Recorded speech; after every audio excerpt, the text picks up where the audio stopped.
When did this country turn into a nation of rats and squealers? Have you noticed this? Last 10, 15 years, rats and squealers and snitches, people spying on each other, turning each other in, call them the tipster hotline. If you see a crime, call the tipster hotline. Let me tell you something, it's not the tipster hotline, it's the rats and squealers hotline. But if they called it that, you know how many people would use it? Yeah, lots of them.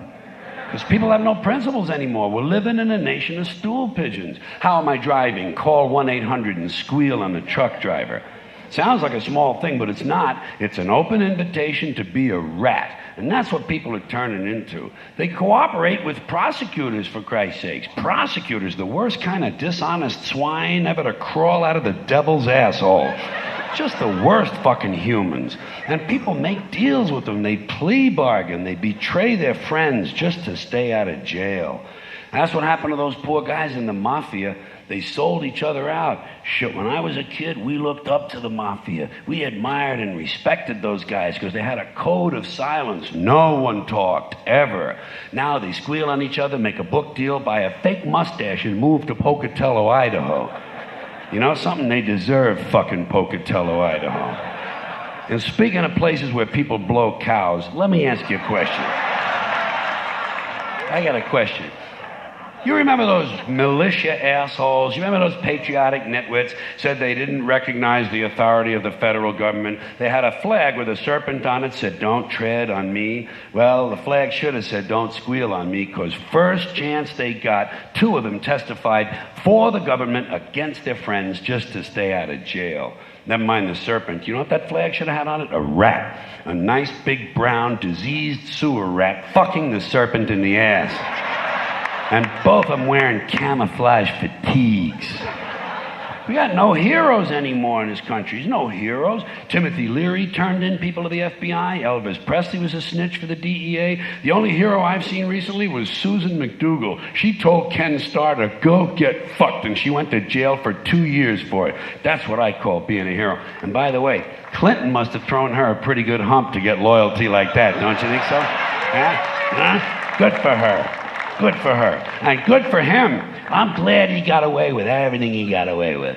And the worst part of this snitch shit is these people who squeal on their families. You know, parents spying on their kids, searching their rooms for drugs, and the kids are no better. Did you ever read about one of these dumbass kids turns his parents in for having some drugs in the house? Shit, how stupid can you get? You don't turn in the people who are buying the food, asshole. Think it through. Squealing on your family.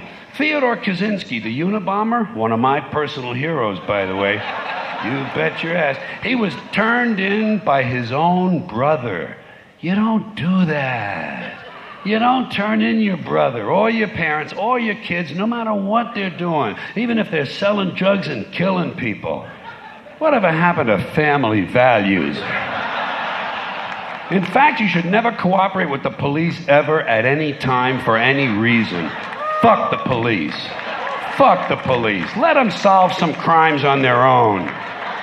They rely too much on jailhouse snitches, unsolved mysteries, and America's Most Wanted to get other people to solve their crimes. They turn good citizens into vigilantes and bounty hunters, lower than a snake's ball bag.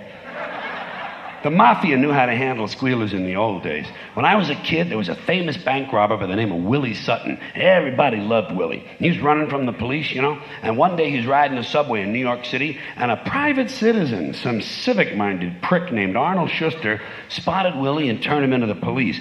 But Albert Anastasia, a mafia boss, read about it in the newspapers, and he had Arnold Schuster killed, which is just what the yellow rat motherfucker deserved. You don't help the police.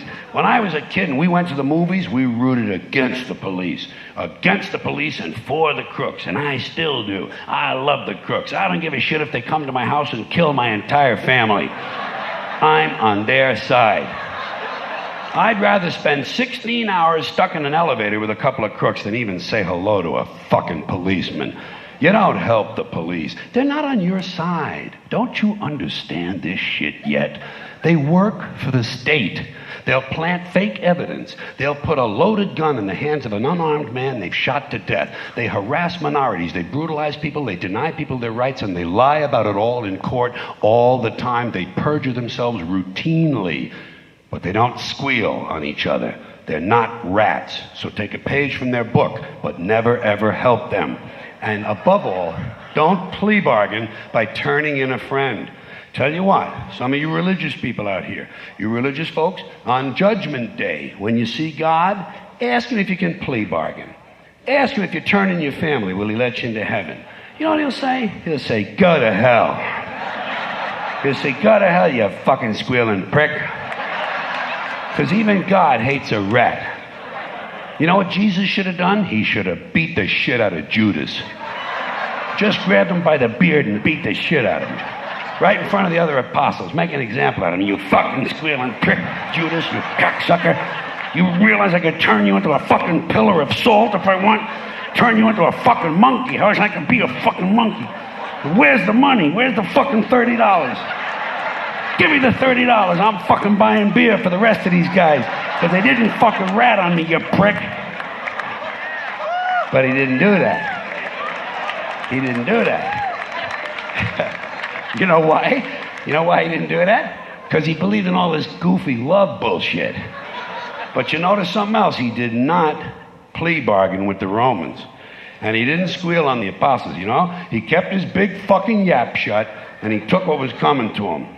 We can all learn something from Jesus, even if it's not what we're expecting.